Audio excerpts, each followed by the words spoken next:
샬롬. 착하게 그러나 단호하게. 7번째, 거절하지 못하면 거절당한다.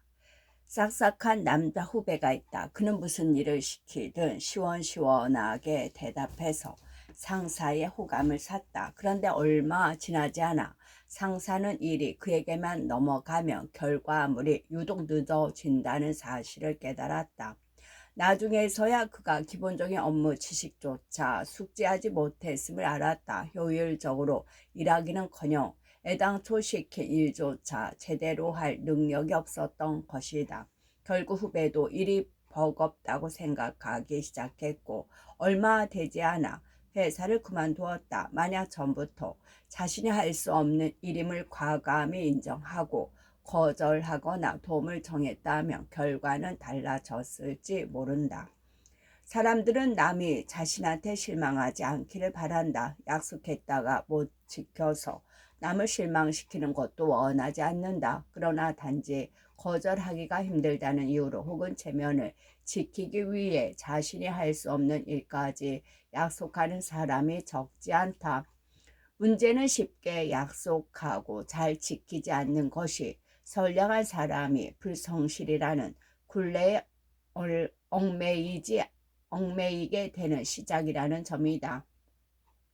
사람에게는 자신의 한계를 좀처럼 인정하지 않으려는 습성이 있다. 특히 자신을 높게 평가해주는 사람이나 자신이 신경 쓰는 사람일수록 이들을 실망시키고 싶지 않다는 이유로 지킬 수 없는 약속을 하고 심지어 거짓말까지 한다. 우리가 사실대로 말하지 못하는 까닭은 싫은 소리를 듣고 싶지 않고 남을 실망시키고 싶지 않아서다.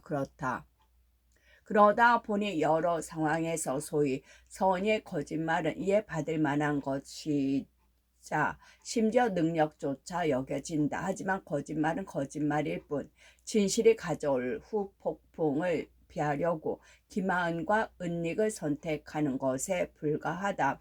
남에게 피해주고 싶지 않아서 상사가 화낼까봐 엄마를 걱정시키지 않으려고 연인이나 배우자가 의심하는 게 싫어서 등 이런저런 핑계를 댄다고 해도 결국 나 자신이 편하고자 거짓말하는 것이다.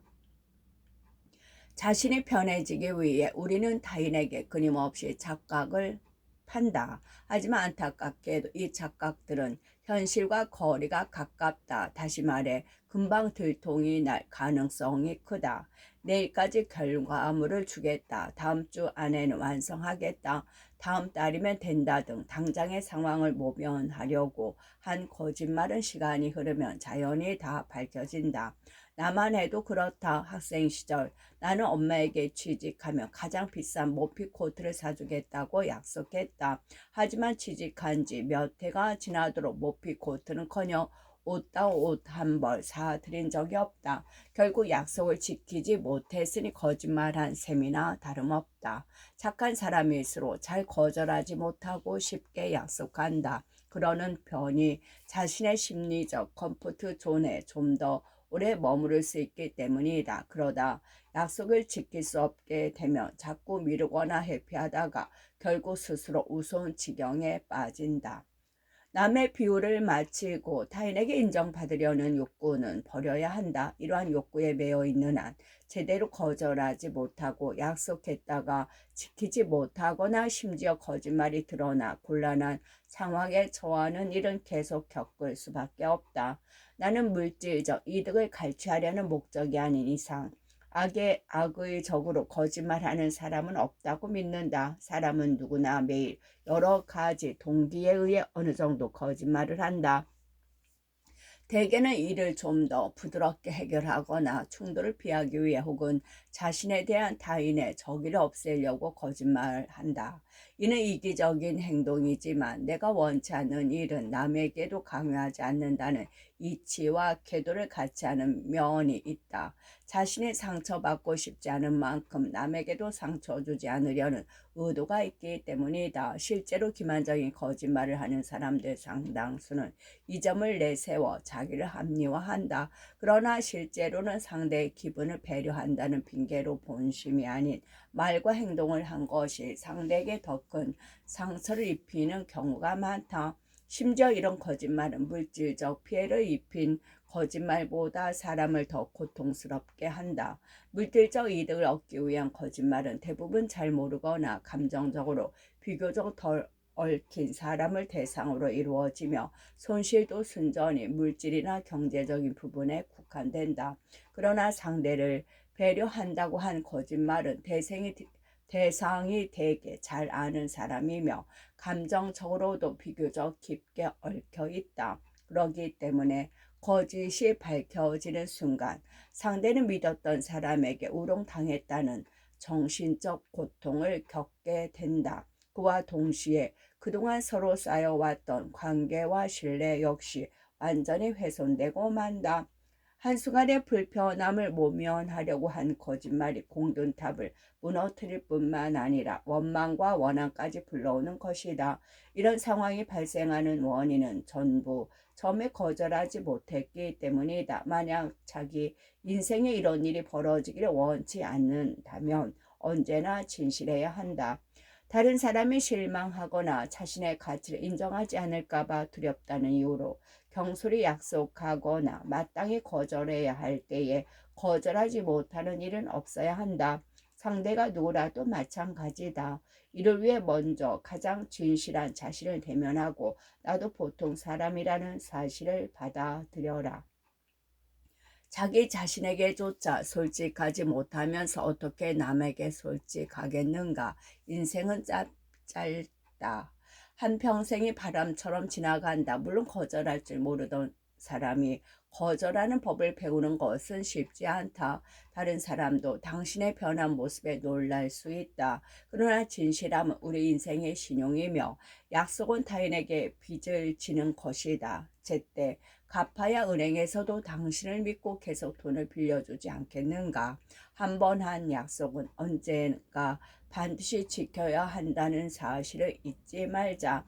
지금부터 당신의 과제는 자신도 할 수 없는 일이 있다는 사실을 인정하고 비합리적인 통제 욕구를 버리는 것이다. 자신이 할 수 있는 범위 내에서 약속하고 누릴 수 있는 것만 마음 편히 누리는 쪽이 스스로를 위해서도 훨씬 현명한 선택이다. 나의 사랑이 타인의 상처가 되지 않게 하라. 정말 사랑한다면 스스로 겪고 느끼고 고생하고 눈물 흘리도록 두어라. 그것이야말로 그들의 인생에서 가장 중요한 권리 중 하나다. 네 마음이 내킬 때 그때 용서해. 어려서부터 내게 인간 관계는 어려운 숙제였다. 따돌림 당한 적도 있었고 배신도 종종 겪었으며 오해도 자주 받았다. 처음에는 이런 일이 생기면 열심히 나 자신을 해명해서 어떻게든 잘 지내보려고 했었다. 그러나 다른 사람의 비율을 맞춘다 한들 아무 소용이 없다는 사실을 깨닫고 입을 다물어 버렸다. 그리고 말 대신 행동으로 나 자신을 보여주기로 결심했다. 시간이 약이라는 말이 있다. 직장 생활 연차가 쌓일수록 만나는 사람의 범위가 넓어지고 취미 활동을 하면서 다양한 사람과 어울릴 기회 역시 많아졌다.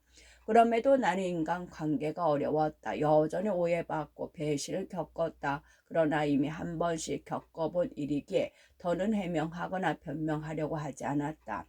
그럼에도 내면에서는 선을 갈구하고 있었다. 그리고 바깥 세상 어딘가에는 어려움에 처한 사람에게 기꺼이 도움의 손길을 내미는 사람이 반드시, 그것도 내 생각보다 훨씬 많을 것이라 굳게 믿었다. 사람은 대부분 절대 타인에게 고의로 상처를 주지 않는다는 믿음이 있었다. 그러나 한편으로는 절대 신뢰할 수 없는 사람도 있다는 사실 역시 잘 알고 있었다. 그러던 어느 날 혼자 저녁밥을 먹고 산책하다가 문득 그동안 내게 잘해준 사람뿐만 아니라 상처를 준 사람들에게도 감사해야 한다는 생각이 들었다. 그 감정이 용서하고자 하는 마음이었는지는 모르겠다. 그보다는 내면의 평안을 위해 모든 것을 받아들이자는 태도에 더 가까웠으리라. 하지만 나는 곧 복잡한 심정에 휩싸였다. 내게 벌어졌던 악의적이고 졸렬하고 잠담했던 일들과 나를 무너뜨리고 위축시키고 분노하게 했던 사람들은 결코 잊을 수도 없고 잊어서도 안 된다는 생각 역시 강렬했다. 또한 무조건적인 용서와 동정은 악을 용인하는 것인 동시에 선에 대한 모독이라고 느꼈다. 영화 오늘에서 영화배우 송혜교는 엄청난 원망과 복수심, 복잡 다단한 내면적 갈등을 가진 인물의 민낯을 훌륭히 보여주었다. 송혜교가 연기한 주인공은 오토바이 뺑소니 사고로 약혼자를 잃는다. 가해자는 일면 부재 미성년자 소년. 처음에 그녀는 격렬히 분노하지만 한수녀님의 용서하라는 끊임없는 권고와 자신의 타고난 선량함에 휘말려 경솔하게 상대를 용서하고 만다. 경솔했다고 하는 이유는 그녀가 자기 의지보다는 상황이 흘러가는 대로 주변의 압박에 의해 용서했기 때문이다. 그 결과 그녀는 자기 행동이 옳았는지 의심하게 되고 답을 찾아 헤매기 시작한다. 그러나 한편으로는 현실과 진실을 대면하는데 두려움을 느낀다. 자신의 용서가 들렸을까봐, 죽은 약혼자를 위해 마지막으로 내린 결정이 아무런 의미도 없어질까봐 두려웠던 것이다. 이러한 내면의 두려움 때문에 그녀는 자신의 결정이 옳았다며 스스로를 기만한다. 이에 그치지 않고 자기와 비슷한 처지의 다른 사람들에게도 자신처럼 가해자를 용서하라고 설득한다. 그러나 맹목적인 용서는 오히려 가해자가 마땅히 가져야 할 양심의 가책을 가볍게 하고 이들이 죄책감에서 쉽게 벗어나는 면죄부가 되었다. 실제로 그녀의 약혼자를 죽게 한 미성년자는 금세 과거의 잘못을 잊고 또 다른 사람에게 고통을 주고 있던 것이다. 때로 우리는 타인을 향한 피곤한 동정심을 거두어야 한다. 즉 어떤 악에 대해서는 우리의 선량함을 함부로 낭비하지 말아야 한다. 스톡홀름에서 열린 노벨상 수상식에서 중국의 소설가 모 연은 스스로를 이야기꾼이라 칭했다. 그리고 그날 밤에 한 연설에서 가장 인상 깊었던 이야기는 그의 가장 고통스러운 기억에 관한 것이었다. 모 예은이 소년이었을 때 그의 어머니는 추수가 끝난 밭에 밀 이삭을 주우러 갔다가 밭을 지키던 사람에게 흠씬 얻어맞은 일이 벌어졌다. 상대는 어머니를 짐승 패듯이 때리고 입에서 피를 줄줄 흘리는 어머니를 남겨둔 채 휘파람을 불며 의기양양하게 사라졌다고 한다. 십수년이 흐른 뒤 모자는 길을 가다가 우연히 그때 그 밭을 지키던 사람과 마주쳤다. 상대는 백발이 성성한 노인이 되었고 소년이었던 모에는 어느새 건장한 청년이 되어 있었다. 모에는 당장 달려가 그의 멱살을 잡고 어머니의 복수를 하려 했다. 그때 어머니가 그를 막으며 침착하게 말했다. 아들아, 그때 나를 때렸던 사람과 지금의 저 노인은 같은 사람이 아니란다. 어머니는 눈앞에 백발 노인을 이미 용서했다고 했다. 그러나 자신을 때리고 휘파람을 불며 의기양양하게 사라졌던 그 사람이 그 사실을 아는 것은 원치 않는다고 덧붙였다. 게다가 이왕 용서한 마당에 선량한 그녀는 다 큰 아들이 자신의 복수를 하겠다고 또 다른 죄를 짓는 것을 두고 볼 수 없었다. 비록 자신 역시 그때 그 일을 여전히 생생하게 기억하고 있다 해도 말이다. 인간은 매우 복잡하고 다면적인 존재다. 대개는 어둡고 불결한 면과 순수하고 선량한 면이 기하게 혼재되어 있다. 이 점을 고려한다면 절대적인 옳고 그름 역시 없는 셈이다. 그러나 악을 대하는 태도에는 반드시 원칙이 있어야 한다. 잘못을 저지른 뒤 진심으로 양심의 가책을 느끼며 괴로움에 시달리는 사람에게는 관용을 베풀 수도 있다. 그러나 무조건적이고 맹목적인 용서와 동정은 오히려 악을 부추기고 선을 왜곡하는 결과를 초래할 수 있기에 반드시 지양해야 한다. 사실 용서의 핵심은 과거에 나 자신과 화해하는 것이다. 그러기에 나 자신의 감정이 가장 중요하다. 그래서 용서는 타인을 향한 측은지심도 있어야 하지만 무엇보다 자기 내면을 깊이 들여다보는 선량한 지혜가 필요하다. 마지막으로 아주 오래전에 내가 겪은 일을 소개하겠다. 그날 나는 버스 좌석에 앉아 정신없이 졸고 있었다. 그런데 갑자기 어떤 아주머니가 옆을 지나면서 발꿈치로 나를 세게 치고 갔다. 물론 고의는 아니었겠지만 그 바람에 나는 안경을 떨어뜨렸고 새로 맞춘 안경테가 구부러지고 말았다. 솔직히 너무나 불쾌했지만 나는 냉담한 얼굴로 아주머니의 사과를 받아들였다.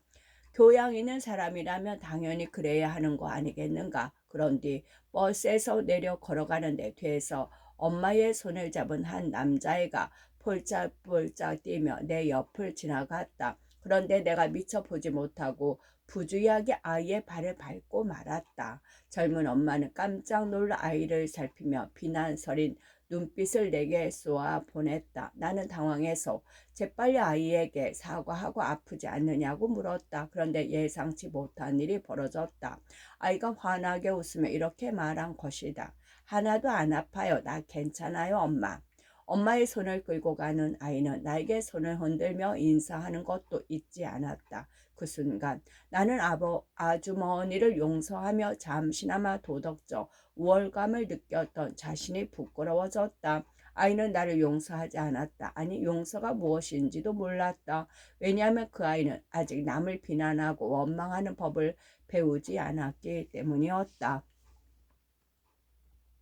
신경 끄고 살고 싶다. 나에 대한 타인의 생각은 혼자말에 불과하다. 상처받은 마음, 실망한 마음에 무너지지 말고 무소의 뿔처럼 혼자서 가라. 벽을 부수고 날아가는 피벽 비거를 이룰 것이다. 약해도 이길 수 있습니다. 아이와 아버지가 공원에서 즐거운 한때를 보내고 있었다. 그런데 아버지는 갑자기 커다란 돌덩이를 가리키며 아이에게 들어보라고 했다. 아이는 돌을 붙잡고 한참을 낑낑거렸지만 크고 무거운 돌덩이는 꿈쩍도 안 했다. 그러자 아버지는 고개를 저으며 말했다. 너 최선을 다하지 않는구나. 어찌나 힘을 썼던지 아이는 얼굴이 빨개지고 이마에 땀까지 송골송골 맺혀 있었다. 그런데도 아버지가 그렇게 말하자 아이는 억울해하며 볼멘 소리를 했다. 아니에요. 최선을 다했어요. 정말 온 힘을 다 썼다고요. 그런데 이상 어쩌라는 말씀이세요? 그러자 아버지가 부드럽게 미소 지으며 말했다. 아니, 온 힘을 다한 건 아니란다. 아직 나한테 도와달라고 하지 않았잖니. 어려움이 닥쳤을 때 우리는 종종 혼자 미련하게 견뎌보려고 한다. 하지만 자신이 그렇게 강하지 않다는 점을 인정하면 그래도 죽을 힘을 다해 억지로 버티려고 할까? 한 청년의 이야기를 들은 적이 있다. 그는 작은 시골 마을에서 처음으로 대학에 간 인재였다. 가족은 그의 학업 뒷바라지를 하느라 가산을 거의 당진했기 때문에 그에게 거는 기대는 엄청났다. 청년이 하루빨리 좋은 직장에 들어가 다 같이 편안하게 사는 것만이 온 가족의 유일한 소원이었다. 그는 대학을 졸업하자마자 한 은행에 수습사원으로 들어갔다. 10명 정도가 그와 함께 수습사원으로 폈는데 그중 시골 출신은 그가 유일했다. 하지만 그는 성실한 업무 태도와 뛰어난 성적으로 처음부터 윗사람의 관심과 총애를 한 몸에 받았다. 수습 기간이 끝났을 때 그는 단 2명뿐인 정직원 전환자 명단에 당당히 이름을 올렸다. 부모님은 이제야 그가 고생한 보답을 받았다며 크게 기뻐했다. 청년도 앞날에 대한 기대와 자신감으로 마음이 부풀었다. 그는 지극한 효심을 발휘하여 부모님을 베이징으로 모셔와 함께 살기로 했다. 그러나 얼마 안가 그의 인생은 전혀 예상치 못한 방향으로 꺾여버렸다. 부모를 부양하고 아직 어린 남동생의 학비까지 부담해야 하는 상황에서 하필 그 다음 해에 크다면 크고 작다면 작은 잘못으로 직장을 잃고 만 것이다. 당시 상황은 이랬다.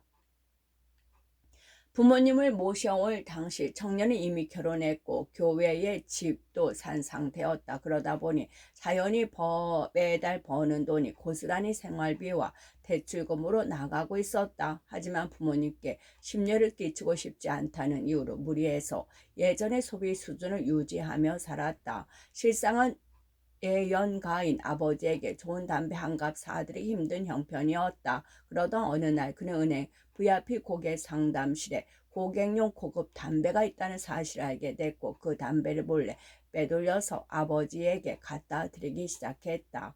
꼬리가 길면 잡히는 법. 얼마 안가 상사에게 이 사실을 들키고 말았다. 그는 심할서를 쓰고 상사에게 손이 발휘되도록 빌며 애원했지만 결과적으로는 일자리를 잃고 말았다. 잠깐의 어리석음으로 창창한 앞길을 망쳐버린 것이다. 은행을 그만둔 뒤 백방으로 노력했지만 비슷한 수준의 일을 구하기란 하늘의 별 따기였다. 그렇다고 가족들을 굶길 수는 없는 터 결국 그는 발전 가능성이 전혀 없고 자신도 전혀 흥미가 없지만 보수는 그럭저럭 괜찮은 일을 하기 시작했다. 하지만 그가 부양해야 할 가족이 너무 많았기에 경제적 상황은 점점 더 나빠졌다. 가난 앞에 장사 없다고 했던가 아내는 이 상황을 견디지 못하고 이혼을 요구했고 두 사람은 마침내 합의 이혼을 했다. 그는 가끔 이런 생각에 빠진다. 애초에 혼자 견디지 않았다면 어땠을까? 아내와 부모님에게 솔직하게 털어놓고 온 가족이 함께 해결 방법을 의논했다면, 예를 들어 부모님에게 고향에 돌아가 농사를 지어 스스로 생활을 책임지시라고 하고 자신은 때때로 생활비를 보내드리다 나중에 상황이 정말 좋아졌을 때 다시 모셔왔다면, 그랬다면 자신의 삶은 훨씬 쉬웠을 것이고 지금의 이런 비참한 결말도 피할 수 있었을지 모른다. 그는 이제야 혼자서 모든 것을 책임지려 한 것이 잘못이었음을 깨달았다. 도와달라고 하기 부끄럽다고, 부모 앞에 못난 꼴을 보이기 싫다고, 쓸데없는 허세를 내려놓지 못해서, 그리고 무엇보다도 스스로의 약함을 인정하지 못한 탓에 결국 자기 인생을 망쳤다는 사실이 그를 아프게 했다. 어쩌면 당신도 이 정령과 비슷한 상태에 놓여 있는지 모른다. 혹시 최근 몇 년간 수없는 좌절을 겪으면서도 혼자서 꿋꿋이 버티고 있지는 않은가? 타지에서 일하며 외롭게 버티다 보면 가끔은 부모님에게 전화를 걸어 위로와 응원을 받고 싶을 때가 있다. 하지만 부모님이 하시는 말은 걱정 어린 타이름이 대부분이다. 더 열심히 해라, 성실하게 해라, 밥 잘 챙겨 먹고 다녀라 등등. 물론 자신을 걱정하는 부모님의 마음은 잘 알지만 때로는 그런 말을 들으면 더 힘들고 감당 못할 만큼 외로워진다. 그래도 어떻게든 버티다가 어느 날은 참지 못하고 가족에게 전화를 걸어 속마음을 쏟아내버린다. 솔직히 나 너무 힘들어. 자신감도 바닥이야. 무너지기 일보 직전인걸.